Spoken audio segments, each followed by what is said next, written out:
pétrole wala nanga alors que gis nañ situation bi actuellement ni mu daal di nekk di jëm ci wàllu pétrole bu ñu nee pétrole ñëpp yaakaar na Sénégal day daal di riche alors que situation bi réellement li mu daal di wane mooy amuñ sax loo xam te ni ñun askanu Sénégal ñu ngi ko ciy jariñoo. Oui, bon,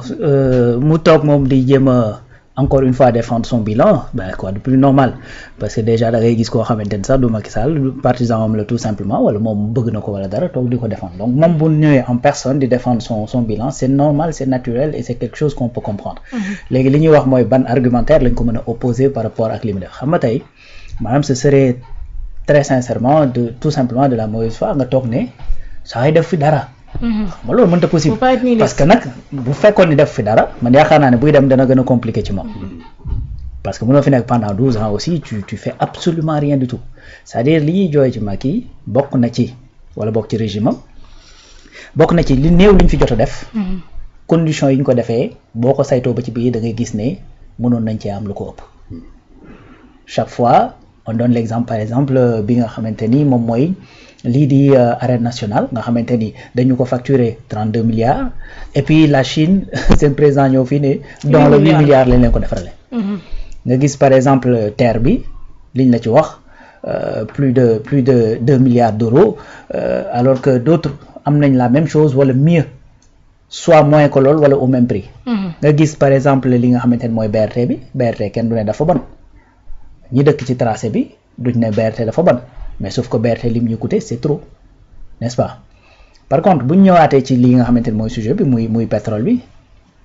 école bi mu wax ne defar na ko mais ça c'est une excellente idée on est d'accord que ñun on a besoin de ressources humaines pour li nga xamante ne mooy li ñu yor comme ay ressources ñu yor ñu ko mën a téye c'est bien le fonds intergénérationnel d'ailleurs que muy président de la République Bassirou Diomaye Faye que muy keneen ak et cetera bi ñëwee vanté nañ les mérites et puis wax nañu ni nga xamante ne noonu lañ ciy def ba gën ko ñoŋal c'est bien parce que ñu ngi sóor ñi ci kanam tey boo jëlee ay réew yu mel ni ay Émirats arabes unis lu mel ni ay Qatar et cetera li tax seen fonds souverain yi d'investissement yi am doole c'est juste parce qu'ils pensent aux générations futures te xam nañ ni pétrole loo xamante ni la dafay gaaw a jeex n'est-ce pas donc bien que ñun Sénégal li ñu am ci gaz ëpp foofu ci pétrole ça c'est des choses qui sont bien ok on est d'accord mais au-delà de ça c'est-à-dire il y a énormément de choses yu nga xamante ne mais c'est à déplorer GTA bu fekkee ne mën nañoo jógee ci 30 MFCF ci liñ fa waroon am ci pétrole dem ba 150 ça veut dire que y avait de la marge et puis am na lu ñu waroon mën a def ci loolu bien sûr donc su fekkee ñëw nga ñu fekk contrat yi ni ñu ko boucler teg ko ba teg nga ñëw waxtaan ba mën ci jëlee 150 à la place de 30 mais ça veut dire que à la base ba ngeen di waxtaan ci déjà ci base ba mais am na loo xamante ne noonu nga waroon orienter les discussions mais pire c'est-à-dire tey la société nationale bi nga xamante dafa am ay part ci loolu par exemple Petrosen mais wëlbati ko amel xaalis ki nga xamante ne mooy Woodside mi nga xamante ne nii ñi ngi am ay problème ak moom ngir war a dem tribunal arbitral parce que effectivement dañoo amel 41 milliards 200 binta mi ngi koy rappeler léegi kooku da ngaa wëlbati ko amel ko bor bien sûr n'est-ce pas donc ba pare xam nga souvent ce que je dis mooy que ni gis nga renégociation mën na nekk mais ce sera lu difficile lay doon ndax Macky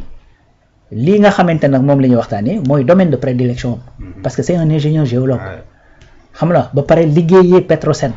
def fa parcours nekk ministre bi nga xamante ne moom lañ dénkoon lépp lu jëm ci wàllu mine fii ci réew mi donc c'est un secteur qu'il maîtrise qu'il connaît très bien donc code bi nga xamante ne mooy code minier bi fi nekk également il fait partie des gens yi nga xamante ne ñoo conduire les travaux du dëgg donc ku maîtriser loolu c'est-à-dire bis bu bëggee def ay dëgg sarax wala def loo xamante ne ay tappale la ci biir contrat mën na ko verrouiller de telle sorte que après pour faire sauter loo ko mën na nekk lu difficile c'est-à-dire on dit pas que ni voilà donc li muy retracer c'est bien et c'est normal que moom mu retracer ko parce que moom loolu moom la concerné te encore une fois c'est une opération de séduction boo xamante ni Macky da ko nekk di def surtout à l'international ça il faut le dire ñu ngi koy waxtaanee fii bërki démb bi ngay laaj pourquoi Amadou Sall affiché wul ci wetam alors que toute sa famille était là-bas donc loolu la ma ni parce que effectivement doom ji am na ay casseroles yu muy traîner yoo xamante ni mënul def ce rapprochement aux yeux du monde entier parce que ñëpp a ngi braqué woon ci moom ñu ngi doon wax naan presque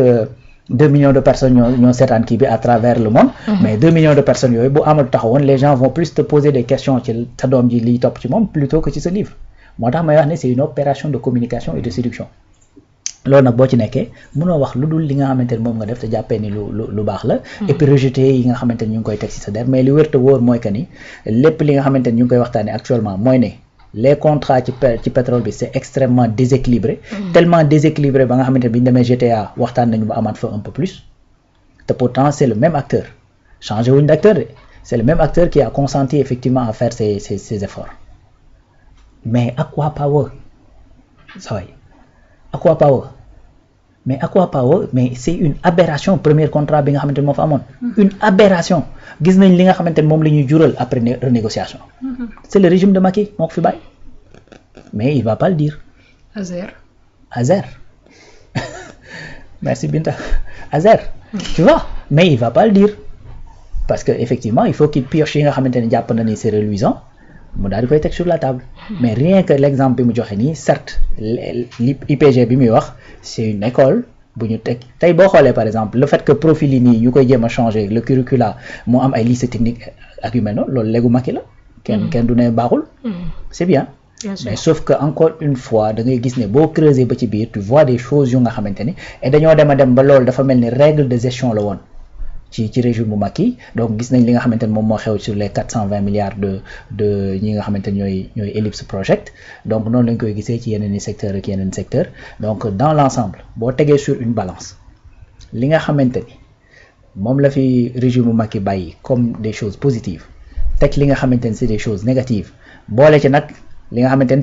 c'est immatériel li nga xamante ni mooy démocratie yeeg liberté yeeg xam nga yenn valeurs yeeg yooyu non très sincèrement yaakaar naa balance bi nga xamante ni xaw naa négatif tuuti day mëdd bële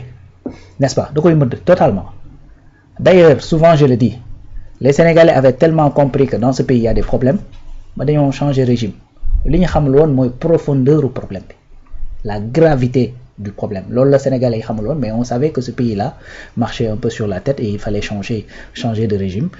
donc pour mën a kii ci loolu te on est en train de voir ay résultats par rapport au pétrole bi ngay wax la renégociation du gaz gis nañ ko contrat Aqua Power bi également gis nañ ko et je pense que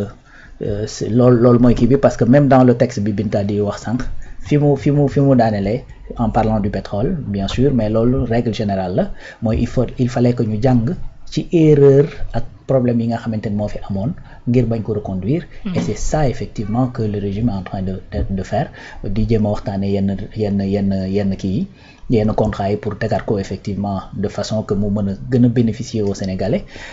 ainsi de suite donc bon encore une fois le livre est là donc objectif am mooy fexe ba ñuy waxtaanee Macky Sall en positif ñu ngi koy waxtaanee nag mais il y a pas que du positif et ça il faut être vraiment boo objectifé di nga ko mën a wax. daa yàggul nag. waaw yàggul quoi. bu jógee yàggul ba fàttewuñu de. waaw li ñu nekkee nii moo ñu ko yóbbee. les gens